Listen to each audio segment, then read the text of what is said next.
Robert here. So we're a couple of months in on the Trump administration 2.0, and things are starting to take shape in terms of how the administration is doing, the strategies they're pursuing, their goals, and maybe we can take stock a little bit where we are and see what everyone thinks. Um, what's the good news? Good news is the president got his people confirmed at the Senate level. So he got the team that he wanted in his cabinet, and they're in place. Border is 93% something, 93, 94% down in terms of crossings. That's undeniably a great number. Inflation is coming down. Price of things like eggs and gas are coming down. That's kind of that's a bit of a talking point back and forth. I've seen some people criticizing that gets talked about on the right. Oh, gas is down, eggs are down. Well, it's one of those things. The horse race aspect of how modern politics is in the news cycle. The left starts talking about, oh, egg prices are up, gas is so high. What is the president doing? Well, so now the right has to respond, and that's what you get. But it's good news, Either way, economically, it's good news that egg prices are back down at or near where they were. Um, Gas is down. I think quite a bit. I expect that to come down some more as the economy cools and energy opens back up inside the U.S. Real estate is not looking good, folks. It's I think 30, 40, 50% price correction in various markets, and a sizable price correction across the country. I think it's going to happen because of a combination of things. You can see various people talking about on social media. Oversupply. Oh no, supply has been tight. No, supply was never tight. Um, these 7 or 8 million, however many houses it is that the federal government has prevented from going into foreclosure through essentially saying they don't have to make their loan payments. Oh no, you don't have to pay that mortgage. You can just hold on for until the economy's better. Well, if it never gets better, it's essentially a form of welfare, right? That's can thank Biden for really putting that into overdrive. um, and it's been, we've had welfare for the stock market through low interest rates and for the housing market for a long, long time until the last, couple of years. We had a good, solid, almost 20 years of it. So, what do you do, when rates inevitably have to come back up, when prices inevitably have to come back down? Meanwhile, chunks of our industry have been outsourced and offshored, and we've had millions of people come into the country on foreign worker programs, on student visas who convert into foreign worker programs. And that is not sustainable in a recession and a downturn. I think Steve Bannon has that right. We have to look out for Americans first, and that is absolutely an issue of taking care of our people. Because in an economic downturn, there is absolutely no reason to have any foreign workers here, not at all. The notion that there are not skilled workers for industries like software technology, that's just not the case. There are plenty of people that have the skills and are smart enough and can be trained to do new things if new things need to be done. There's no question that has always been about labor arbitrage and finding more tractable employees. People who say, oh, fine, I'll live in 10 guys to a house in, some suburb in Silicon Valley and, work for what is essentially below median income wages in, in the sector. That is, 30% below prevailing wage levels. Why? Because they want the money and they're willing to sacrifice and take that money back home later on. But what happens if that, goes to its natural conclusion?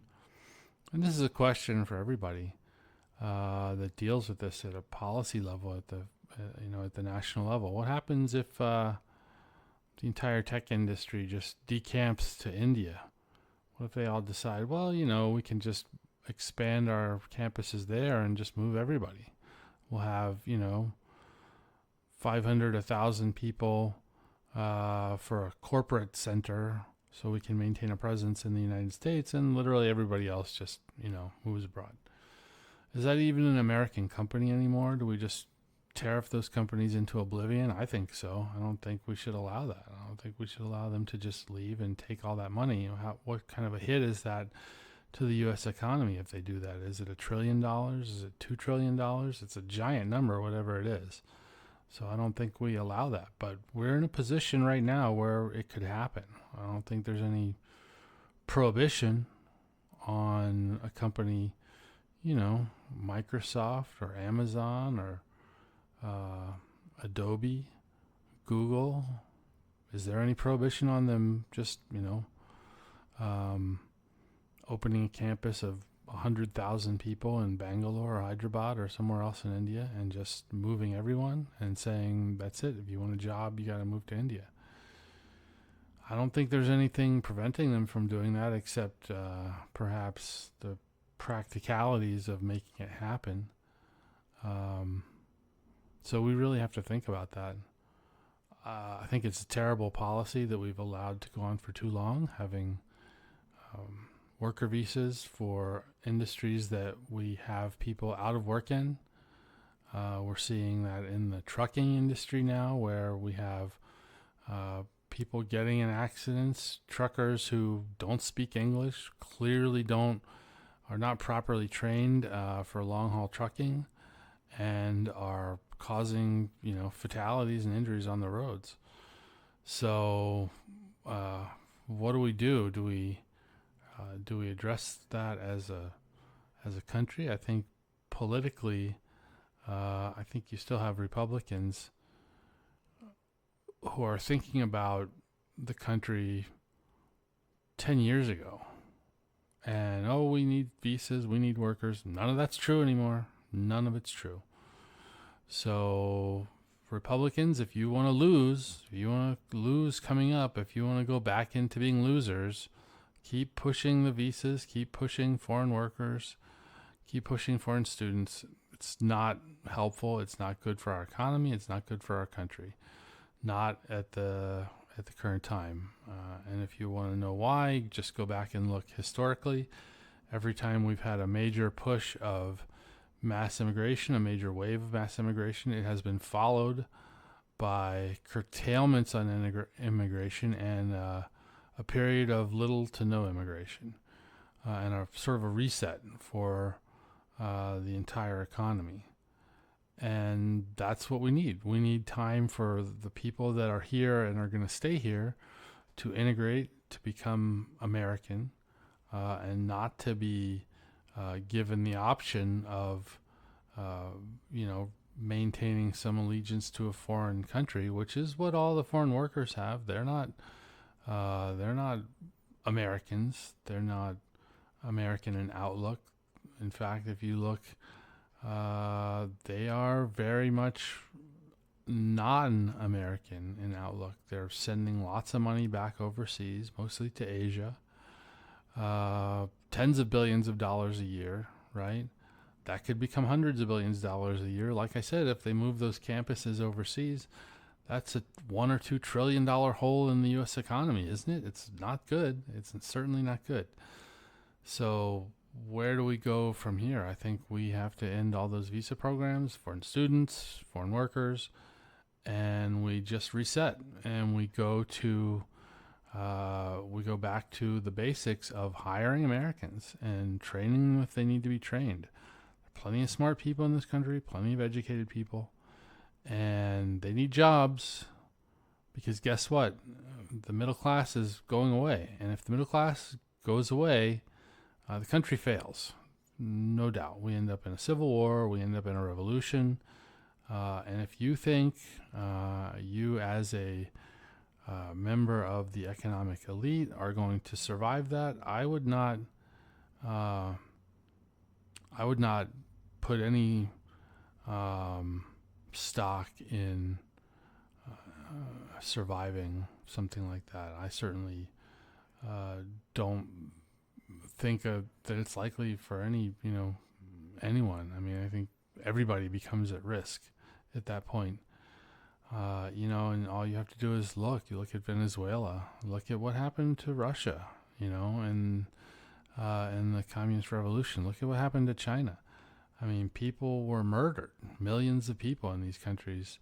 Some of them, were murdered in the process of revolution. You can go back to the French Revolution. It started, anger at the elites, and it took on a life of its own, where the initial people who did the persecuting became the persecuted and lost their heads. So, what is the goal? I think the goal is we put Americans first and we bring the middle class back. And that's how you prevent a revolution. That's how you save the country. That's really the only way to save the country. And that means everybody has to be, equal participation for everyone, regardless of who they are, what the color of their skin is, what their outlook on life is. Everyone has to be given opportunity. So how do we get from here to there? It's very clear. There has to be a sea change by the society, not just the government. Government policy only goes so far. If companies don't want to hire, then the whole thing fails. And so there has to be a come to Jesus moment, let's call it, in corporate America. Guess what? You got to hire. You got to get out of the way of bringing the middle class back. You got to participate in it, because you guys don't survive without the rest of the country. Especially in this country, a consumer-driven economy. If people don't have money to spend, it's all over. I think there are other things. Healthcare is broken, obviously. What we do about that, I don't know. That's a huge topic. But the very first thing we have to do is get people working again in good jobs that provide middle class incomes. Price of housing has to come down. It has to. There's no alternative there. Sorry, folks. You bought into a bubble. Now the bubble has to be popped. If you bought, what I have to say about that is I hope you can afford to hang on. If you can, just hang on, because eventually prices will come back. May take a while, may take years, but they will come back. Just remember that, the most important thing about your house in the short term is whether you can afford the payment. So as long as you can afford the payment, it's okay. Unless you have to sell, in which case, well, it is what it is. Where do we go, once we start hiring people? Well, I think the president has made it clear we need manufacturing back here, and people are committing money to bringing manufacturing back. I hope that's a trend that really becomes mainstream. that it goes big, because we can't afford to buy everything from China. It's not wise. It was never a good idea. People just got greedy. They saw the dollar signs, they saw the profits, and they said, sign me up. But we can't afford to do that, either economically or from a national security perspective. We can't afford to outsource everything to somewhere else. So hopefully, we see those hundreds of billions, trillions, whatever the numbers are at this point, coming back into the country and being invested in the country. That's good for us. It's good for the future. It's good for the middle class, as long as those jobs go to Americans, and that's what has to happen. The other thing that's not necessarily been talked about too much I think by the administration, and again, we're only 2 months in here, but the other thing that a lot of people in my field in technology are talking about in the background is, what is AI going to do? What are robots going to do to the economy? I think AI is, in some ways, I don't buy the singularity argument. Oh, we're going to see a singularity. These guys, I just read William Gibson's Sprawl series, Neuromancer, Count Zero, and Mona Lisa Overdrive. I just reread it to sort of bring my mind back to that fantasy of what the world was going to be like, back in the 80s, thinking about what the world might be like, now or 10 years from now or 20 years from now. Well, guess what? The world is nothing like those books imagined. I mean, there was no nuclear war, there was no fallout, there was, there are no domes. None of that came true.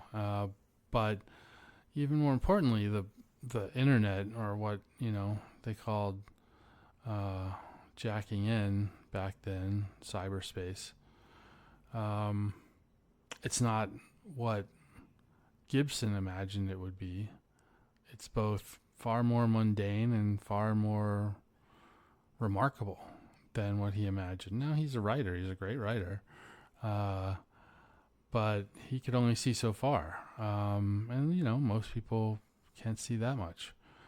But what did he inspire? I think what he and other writers inspired was this notion that someday there would just be this singularity, that boom, we would have a self-aware AI, which is what happened in Neuromancer. Is there was this moment where it changed, they say in the book, and the it was the sum total of cyberspace suddenly becoming self-aware and becoming a singularity. That's not going to happen. I can tell you that right now. It's not going to happen. If you look at how AIs are made, they're both more clever and much dumber than you could imagine if you don't understand what's going on under the covers. If you want to know more in detail, I encourage you to look at training data sets, and you can look on Hugging Face to find some training data sets. I think you can look around there on various places. GitHub, I think, has a lot of training data sets. But what you find is that it's really very mundane. You have a lot of structured sort of question-answer kind of training data that gets fed into LLMs, large language models, and is used to teach the models to do things. And yeah, it's pretty clever. The math around it and the engineering around it is pretty clever. So you get what seems like intelligence, and it is to a fashion, but you don't have self-awareness. You don't have this sentience, this notion of a singularity. It's just not there. And I don't think, honestly, we'll ever get there doing what we're doing now and the way we're doing it. I just don't think it's part of what is going to happen. Maybe we get there some other way, but this idea that somehow, the internet will become self-aware, no, not going to happen. Sorry. But what does that mean for, the the development of AI and robotics in particular in combination for the economy, because although they're quite dumb in some ways, they're quite clever in some ways, and robotics is not only maturing at a much faster rate than I thought it would. It's adding capabilities that are going to look like superpowers, I would say, almost. NVIDIA has this project where they're using modeling. They're doing essentially the same thing with modeling with training data sets, and they're using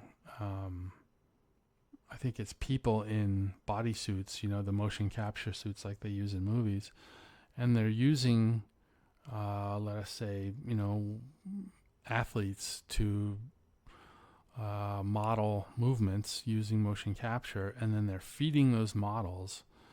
They're training those models with that capture data, and they're teaching robots to move like those people. So what does that mean?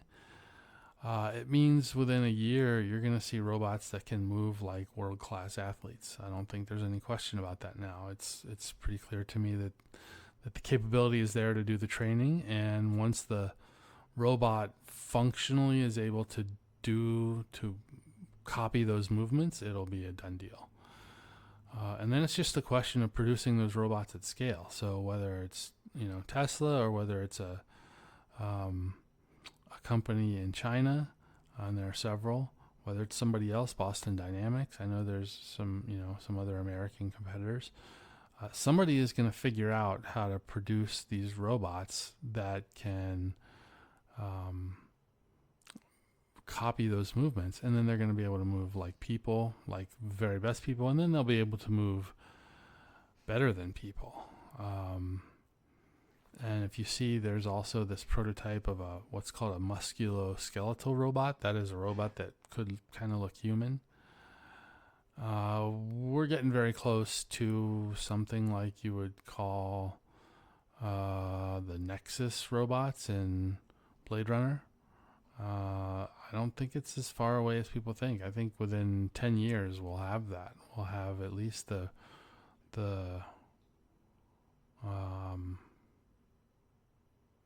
previous generation,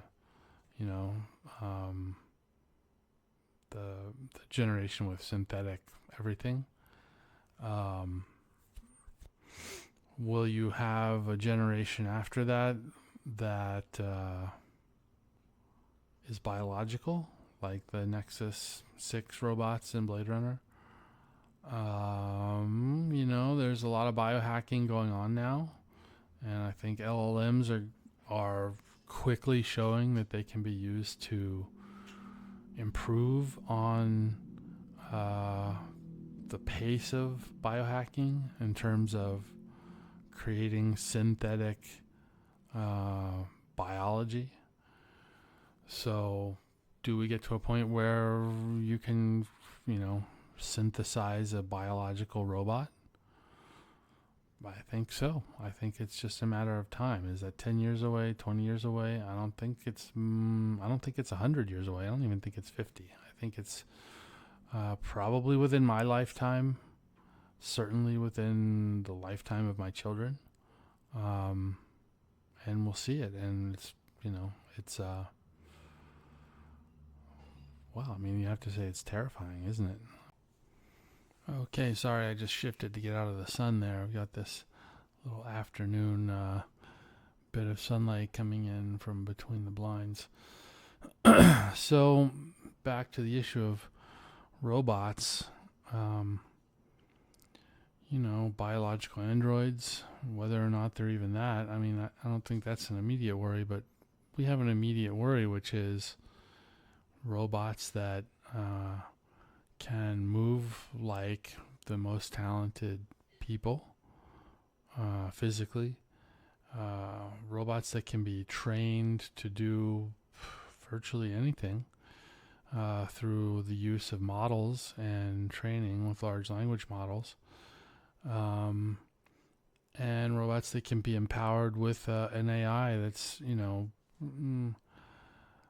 I hesitate to call it smart, but capable in terms of being able to do a lot of useful things, knowing a lot of useful things. Although there's the risk of AIs that still right now repeat things that aren't true, hallucinate things that aren't real, because they just don't know any better. And there's no easy way to remedy that, because it's no different than calling out a person who doesn't know what they're talking about, fact checking is still required. How about that? But what does this effect have on people, on the economy? Well, again, I think an issue is, what does capitalism do with abundance? And we've never tested it, right? Because capitalism is good at allocating scarce resources. Well, what happens when resources are mostly not scarce, and the few resources that are scarce, say prime beachfront real estate, are inaccessible because there's no way for you as an average person to earn enough money to ever sort of get ahead. And there's no way to earn money because the economy has fundamentally changed.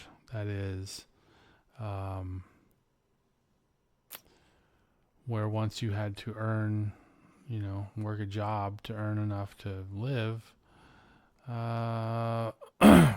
let's say we enter into an age of abundance through a combination of AI and robotics, where you don't really have to earn very much. In fact, mostly you don't have to work at all. You can direct an AI to do things for you, direct robots to do things for you, and you can live a pretty good life. The question being, how do we unwind the current system? How do we move from the current system into a new system? Because if most people don't have jobs and aren't earning money, something fundamentally has to change about the economy. The nerds all think, oh, we'll just give them UBI, universal basic income. That's just a Band-Aid on the capitalist system to maintain the positions of the people that won at that game. It's not workable long term because it's not real, it's synthetic, and a synthetic system just won't survive. So it has to be based on something fundamentally real. Capitalism is based on managing, allocating scarce resources. So we need a system for managing abundance that also allows us to manage and allocate resources that remain scarce. I don't have the answers. I don't know what that system is, but look, this discussion is coming. We should start having the discussion now, because we're going to get there. We're going to get there, and it's either going to be something very cool or something very dark.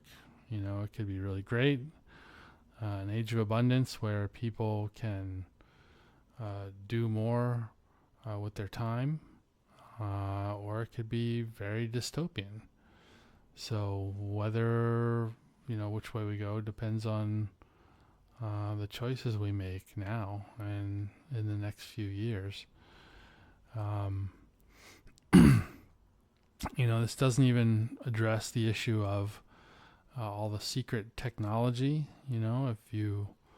Whether you believe it or not, the federal government the U.S. government is hiding significant technology that's been clear for decades to people who understood what the Nazis were working on, and what has been worked on by the U.S. government. Not NASA, not the rocket program, no, the stuff that's outside of that, the stuff that's above that.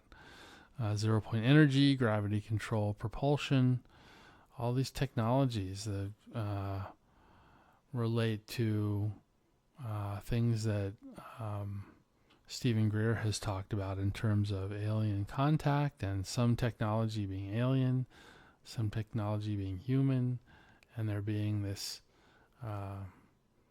very concerted effort inside the U.S. government to keep that technology secret. And I think, you have to admit that there are some decent reasons to keep the technology secret. Some of the technology is like mega weapons of mass destruction. I mean, so what do? How do we allow people to benefit from it without destroying the entire solar system, which apparently it's capable of? That's a good question. Again, I don't have the answers. I don't know if anybody does yet, but I can see why they've slow walked this release of any kind of technology that is that potentially destructive.